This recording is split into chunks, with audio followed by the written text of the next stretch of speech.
TWSBI Vac700 is easy to disassemble if you've got the correct tool. Fortunately, the tool is supplied along with the pen. Uncap the pen first, then grab the section and unscrew it. The section consists of a couple of parts. First of all, pull that bit off. Then notice the little metal bit surrounding the nib collar. The metal bit can be pushed off. Be very careful, as there are two rubber O-rings there. Make sure you do not lose them. Then there is the nib and feed, which pull out straightly from the nib collar. A little bit of the nib collar is spared out to be a bit wider and accommodate the nib. That means that once you are ready to put them back together again, there is a specific way to do it. We'll come back to that in a second. Clean the nib and feed properly, then go on with the barrel. Unscrew the blind cap and take your wrench. It should fit in there fairly easily, like this. Then unscrew by turning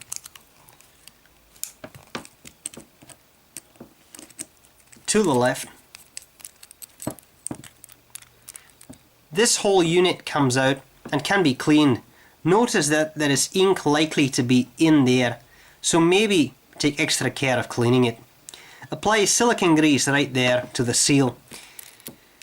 This part can be disassembled, but I would not recommend it because every part can be accessed straight away, and disassembling it is only going to complicate matters further. There are no other parts. The barrel is now just a hollow tube and can easily be flushed out with water from a tap. Once you are ready, put the piston back in.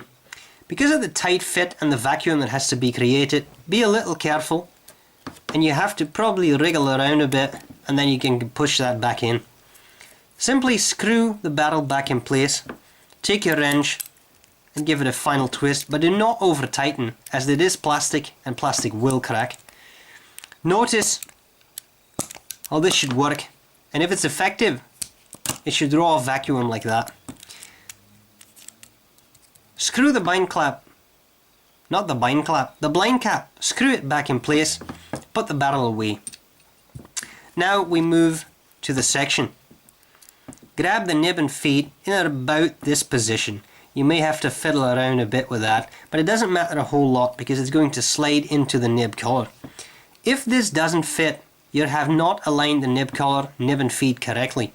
In that case, it's easiest to just turn the nib collar around until it slides in comfortably.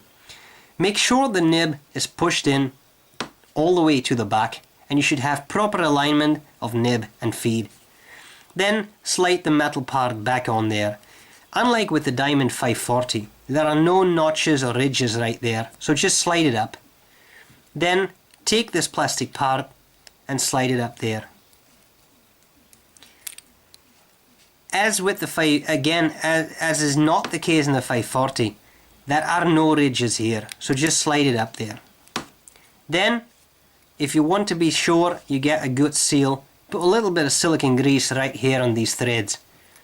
Then put everything back together again, cap the pen, and prepare yourself some haggis.